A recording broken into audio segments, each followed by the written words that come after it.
Gubernur datang ke sini bertanggung jawab juga sama-sama. Jangan hanya di konten wae, datang ke sini. Oke, saya kepala desa Margaruyu bertanggung jawab sepenuhnya. Bapak kepala desa tadi itu kenapa? Kan Kang Deddy Mulyadi biasa aja, nggak ngotot, nggak nyolot. Kalau mau mengundang Kang Deddy Mulyadi nggak usah kayak nantang gitu. Dan yang paling saya nggak suka, ngomong-ngomong konten. Kami berencana untuk melakukan pengecatan dan pemasangan lampu agar lebih estetik. Tentang video yang barusan Bapak buat, Bapak bilang mau mengecat dan memasang lampu di jembatan. Bagus banget Pak, saya setuju sekali. Cuman yang saya tidak setujunya, Bapak bilang agar lebih estetik. Memang sih teman-teman, Baraya, si Teteh tadi nggak bilang Kang Deddy Mulyadi BODOH. Nggak bilang seperti itu. Cuman hanya saja dia mengkritik ucapan Kang Deddy Mulyadi ya, yang bilang Kami berencana untuk melakukan pengecatan dan pemasangan lampu agar lebih estetik.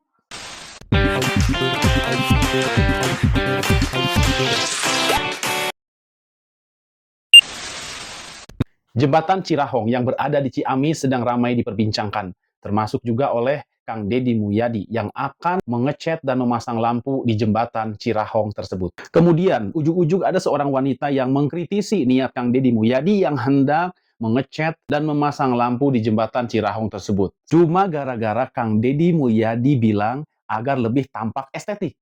Silahkan disimak. Kami berencana untuk melakukan pengecatan dan pemasangan lampu agar lebih estetik. Izin Bapak Gubernur Kang Deddy Mulyadi, saya mau berkomentar statement tentang video yang barusan Bapak buat. Bapak bilang mau mengecat dan memasang lampu di jembatan. Bagus banget Pak, saya setuju sekali. Cuman yang saya tidak setujunya, Bapak bilang agar lebih estetik. Nah, di sini mungkin saya sebagai pengendara dan warga Tasik, kalau untuk estetik oke boleh. Tapi itu nomor sekian, nomor terakhir. Yang alangkah lebih bagusnya, alangkah lebih baik Bapak bilang untuk keamanan para pengguna jalan perlintasan Cirahong.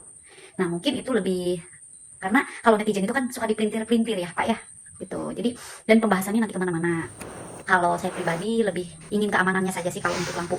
Kalau untuk estetik itu nomor sekian ya Pak ya. Maaf kalau memang komentar saya tidak diterima, tapi saya bukan lebih estetiknya sih, lebih mikirin ke keamanan, penjagaan di sana gitu, agar tidak terjadi kecelakaan kan kalau ada lampu, bukan hanya karena estetiknya saja. Begitu sih Pak kalau menurut saya pribadi. Terima kasih dan maaf kalau memang ada kesalahan kata-kata saya. Kalau misalkan tidak berkenan ya nggak apa-apa. Dan untuk para netizen yang tidak suka dengan statement saya atau komentar saya, skip aja, oke? Di sini kita butuh keamanan dan penjagaannya saja, bukan untuk estetiknya saja. Terima kasih. Kenapa Kang Deddy Mulyadi ingin mengecat dan memberi penerangan di jembatan Cirahong? Ya karena memang jembatan Cirahong ini menjadi salah satu objek wisata, terutama bagi orang-orang yang sedang berkunjung ke Ciamis. Ya, selain menggunakan jembatan tersebut, mereka juga sambil menikmati keindahan pemandangan yang ada di jembatan Cirahong. Ya, saya setuju jika Kang Deddy Mulyadi mengecat dan memberikan penerangan agar supaya jembatan Cirahong lebih tampil estetik. Kemudian kemarin sempat terjadi video viral di sekitaran jembatan Cirahong. Viralnya ini bukan karena jembatan tersebut sudah diperbaiki oleh Kang Deddy Mulyadi, tetapi viralnya karena adanya pungli di sekitaran jembatan Cirahong tersebut. Kita simak. Lagi-lagi jembatan Cirahong viral nih guys. Udah ditonton ratusan ribu kali gara-gara keresahan warga soal pungutan liar alias pungli di sana. Padahal PT KAI udah tegas bilang kalau lewat jembatan legendaris usia 133 tahun ini tuh gratis. Jembatan Cirahong itu merupakan jembatan legendaris milik PT KAI. Dan pemerintah Provinsi Jawa Barat sudah melakukan perbaikan lantai jembatan senilai 1 miliar lebih dan sekarang sudah bisa dilewati dengan baik. Kami berencana untuk melakukan pengecatan dan pemasangan lampu agar lebih estetik. Untuk itu tidak ada alasan bagi siapapun untuk memungut uang saat warga menggunakan jembatan tersebut. Gak ada kaitannya dengan saudara yang memungut di situ, karena itu anggarannya berasal dari anggaran provinsi. Dan apabila masih terus dilakukan pungutan, maka kami akan melakukan tindakan bahwa saudara sudah melakukan pungutan liar terhadap masyarakat. Saya ucapkan terima kasih dan pasti ujungnya adalah pidana. Setuju dengan Kang Deddy Mulyadi, yaitu dimanapun pungli harus diberantas dari tingkat atas sampai tingkat bawah. Dan bagaimanakah pendapat masyarakat tentang tindakan yang akan diambil oleh Kang Deddy Mulyadi? Kita simak. Untuk KDM, ketika beliau mengatakan akan melakukan pidana terhadap orang yang melakukan pungli di sini, itu terlalu kejam. Karena warga yang mengeluarkan uang di sini itu, pertama itu sukarela. Yang kedua, kalau di tengah malam yang melakukan penjagaan dan pengamanan bagi warga yang kecelakaan di jembatan itu adalah para penjaga di sini.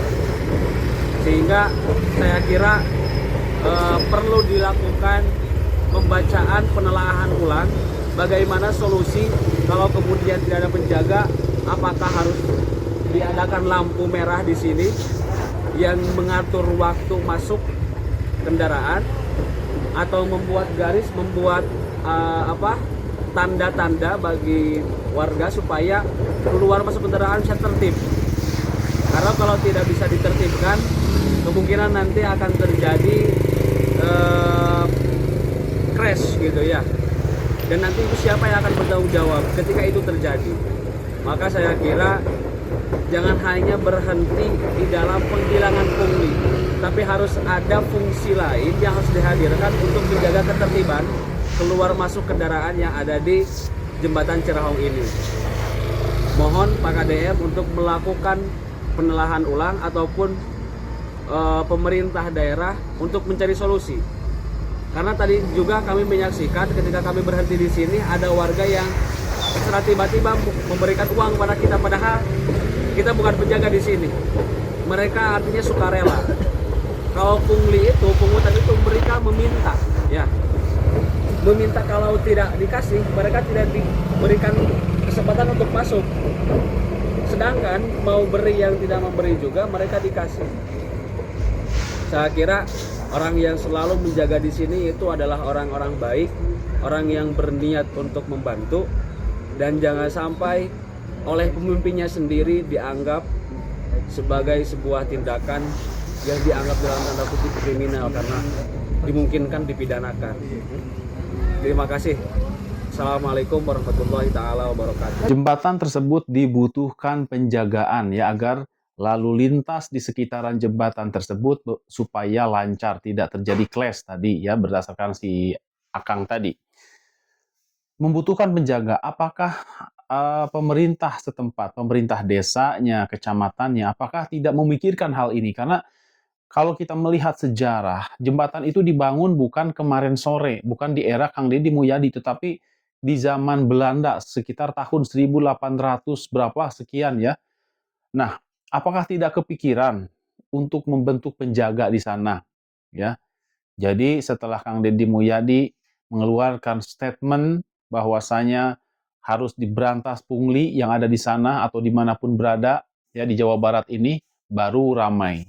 Dan sekarang Baraya, kita simak bagaimana menurut salah seorang kepala desa yang ada di sana. Kita simak.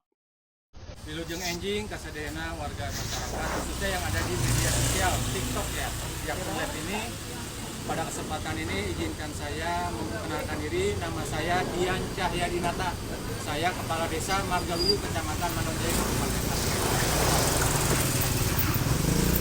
Terkait dengan pemberitaan viral yang diunggah oleh salah satu akun di media sosial yang menyatakan bahwasannya penjaga ataupun petugas relawan yang ada di wilayah dua arah khususnya yang ada di Kecamatan Manonjaya, menurut saya itu adalah pemberitaan yang belum berimbang. Kenapa?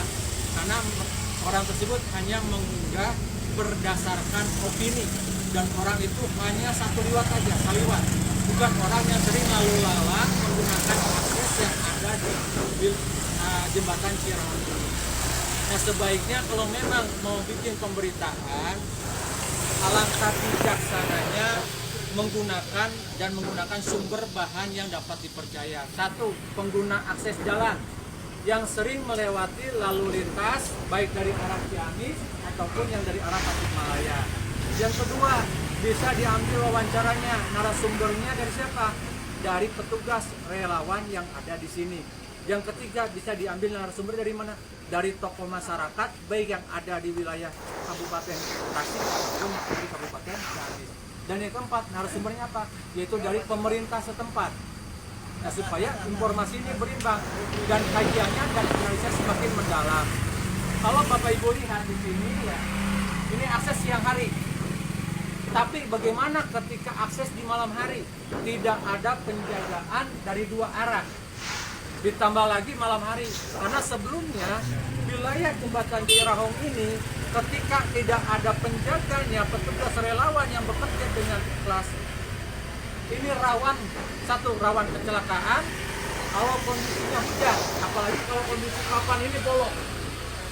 Ini baru diperbaiki, tapi ketika jalan ini papannya bolong, itu akan terjadi kecelakaan. Apalagi sebelumnya memang perhatian dari pemerintah provinsi, KAI ataupun kabupaten Tasik dan Ciamis memang kurang. Dan ini ada swadaya masyarakat, terutama petugas yang ada di sini. Nah, inilah yang harusnya kita melihat, mengkaji lebih bijaksana. Kemudian yang kedua, sebelum terjadi adanya penjaga, ini sering terjadinya apa? Pembegalan, perampokan yang dilakukan pada malam hari. Karena ini belum lagi kasus-kasus bunuh diri ataupun orang yang akan bunuh diri. Ini ya, harapannya kita selaku netizen lebih bijaksana menyikapi. Nah, ini adalah pendapat kami yang memang kami tahu situasi ini. Bahkan saya bukan hanya sebagai kepala desa, saya juga sebagai pengguna jalan akses lalu lintas. Kayaknya memang harus. Kemudian menyikapi statement dari Bapak Gubernur Jawa Barat, Bapak Deddy Mulyadi, saya harapkan Bapak lebih bijaksana dalam memutuskan ataupun sebelum memutuskan suatu perkara. Kenapa? Bapak terbawa emosi pada saat itu, sehingga harusnya Bapak menyikapi bijaksana. Yang bagaimana? Sebelum Bapak memutuskan, Bapak lihat dulu situasi kondisinya yang ada di sini. Apakah efek negatifnya, positifnya seperti apa? Sehingga dalam memutuskan satu kebijakan tidak ada banyak hal yang dirugikan. Seperti tadi kita wawancara dengan salah satu tokoh masyarakat. Di sini petugas yang ada di wilayah Manonjaya, Kecamatan Kabupaten Tasikmalaya, itu ada 40 orang petugas. Dibagi 20 orang dari Desa Margalunyu, 20 orang dari Desa Cilangkap, belum dari wilayah Ciamis. Nah, ini harus kita perhatikan. Jadi ketika kita memberlakukan satu aturan, langkah-langkah solusinya seperti apa? Taruhlah ketika ini ditutup, ya silakan bikin solusinya, yaitu pekerjaan yang layak buat para petugas relawan. Ataupun yang keduanya, misalkan mau tutup total, silakan kirimkan petugas PNS, ASN yang punya kewenangan seperti itu, PT KAI ataupun Satpol PP, silakan bekerja di sini. Mereka digaji oleh pemerintah. Jangan hanya buat aturan, tapi merugikan masyarakat yang ada di sana. Nah, harapannya seperti ini. Ini luapan pendapat kami supaya kita berpikir jernih, berpikir bijaksana. Jangan sampai keputusan-keputusan yang diambil oleh pemerintah, baik provinsi, kabupaten, itu dan desa sekalipun, itu merugikan orang-orang yang sudah berkecimpung di sini lebih dari 30 tahun. 30 tahun masyarakatnya sedikit. Mereka belum tahu situasinya seperti apa.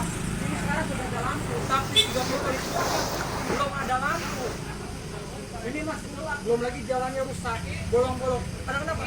Saya salah satu cucu dari pendiri yang menggagas jembatan Cirahong ini, Raden Adipati Arya Kusuma Diningrat dan Raden Adipati Diningrat yang tahu sejarah ini.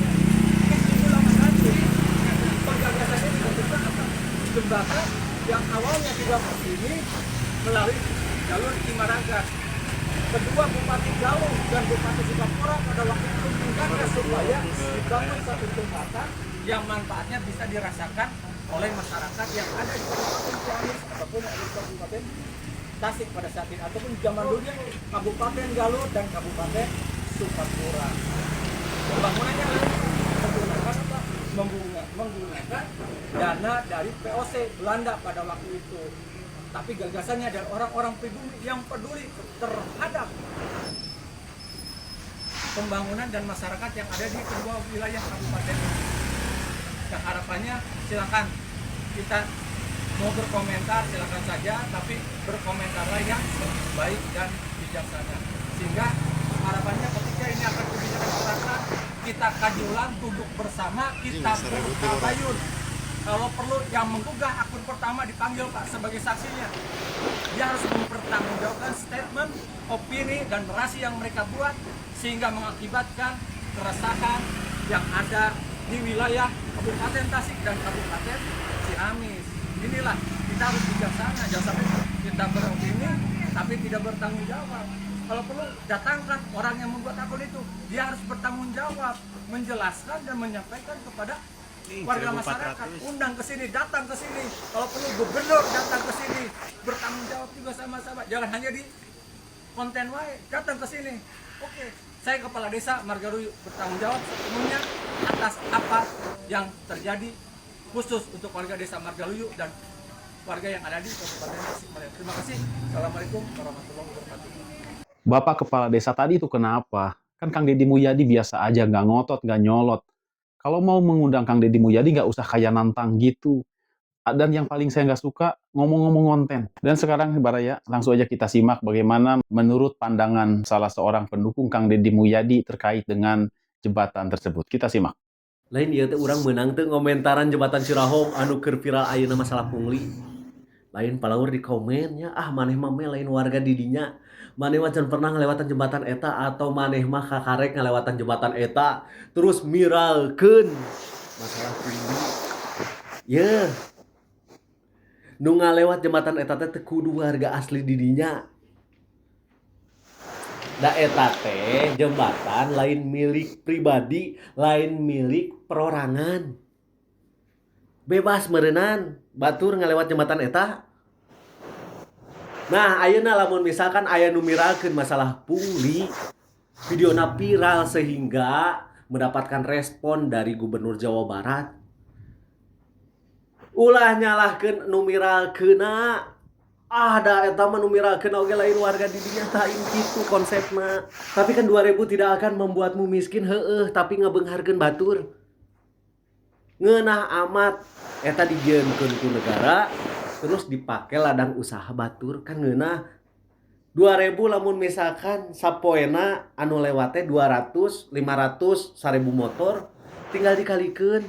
Tapi kan dina 2000 eta aya jang biaya perawatan. Iya, lamun misalkan aya jang biaya perawatan kunaon kamari rusak, gogorowokan ka pemerintah, gogorowokan ka Pak Dedi. Nepikeun ka Pak Dedi, pemerintah Provinsi Jawa Barat ngaluarkeun anggaran 1 miliar jang perbaikan jembatan eta. Ayeuna ngeunah jembatan geus alus. Pungli 2000 per motor. Kira-kira asup teu eta teh kan negara? Asup ke kantong pribadi kan? Ieu mah wajar lamun misalkan jembatan eta teh milik perorangan, milik pribadi. Di Karawang oge loba aya jembatan Haji Endang, Haji Udin, Haji Rusmana, Haji pokoknya namanya. Perahu dijejerkeun terus dijieunkeun jembatan penghubung. Eta mah wajar. Eueuh nu protes masalah pungli di dinya.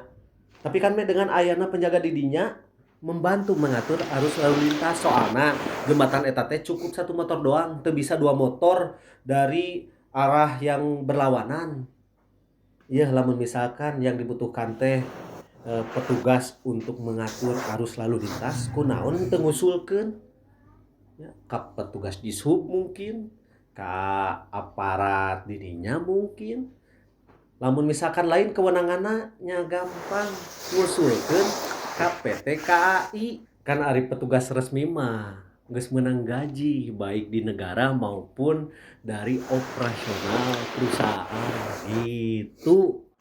Saya setuju dengan pendapat Kang Ame, kalau memang membutuhkan buat penjaga, kenapa tidak diusulkan? Ya, diusulkan, nggak usah ngamuk-ngamuk ke Kang Deddy, suruh datang ke sana, ngebahas masalah konten. Aduh. Sekian Baraya, mohon maaf bila ada salah kata. Wabillahi taufiq wal hidayah. Wassalamualaikum warahmatullahi taala wabarakatuh. Hatur nuhun.